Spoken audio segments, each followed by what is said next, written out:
Hello everyone, this is Eugene and this is my Europa Universalis for historical guide about Muscovy.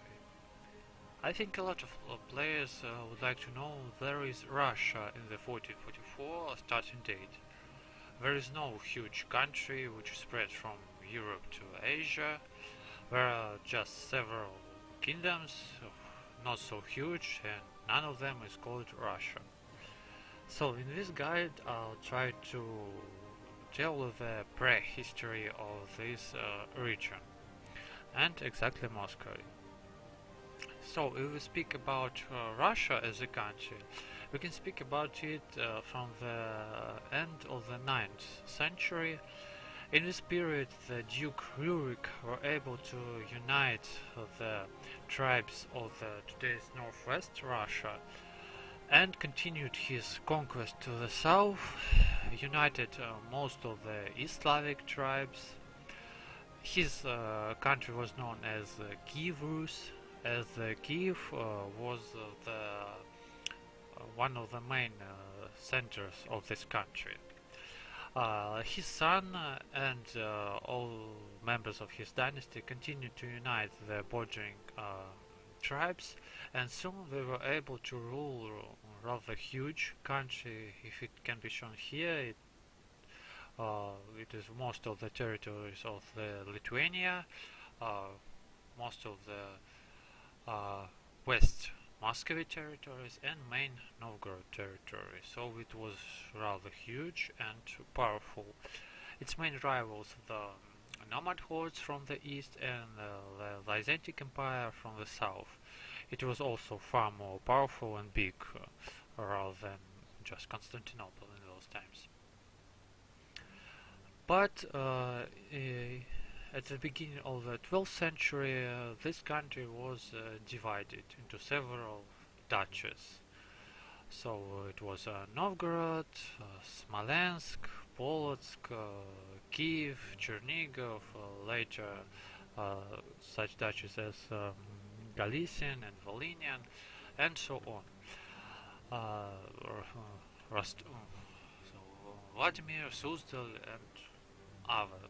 So this country was divided, and all these duchies were almost always fighting each other to dominate, and were very weak against the outside invaders.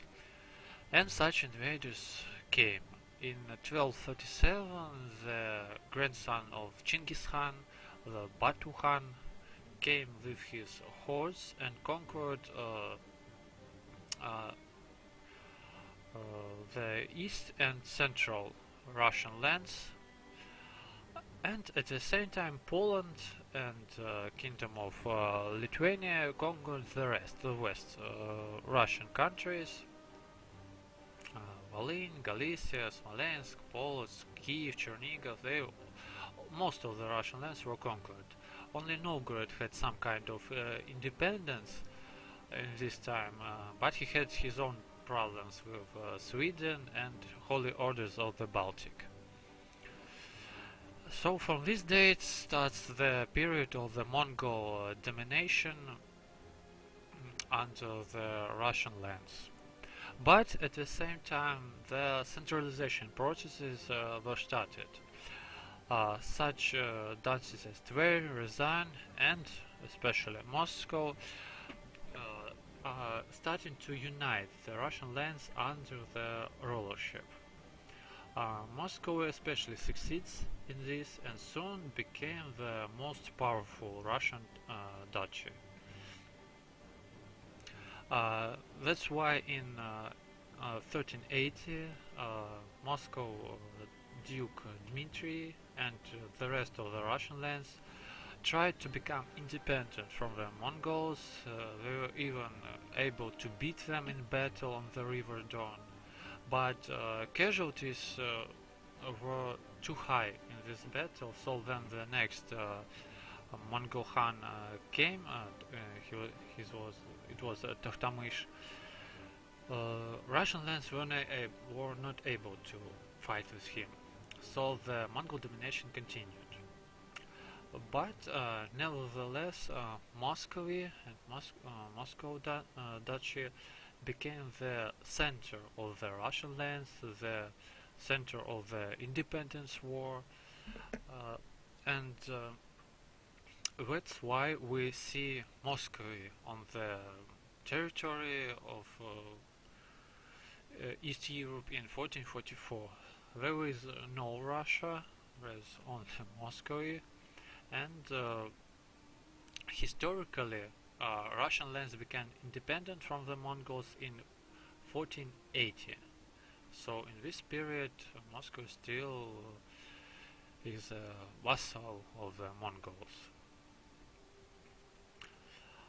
So I hope this guide helps you to understand the situation in this region, and it become more clear why there is no Russia, what, who is Novgorod, and other Russian duchies.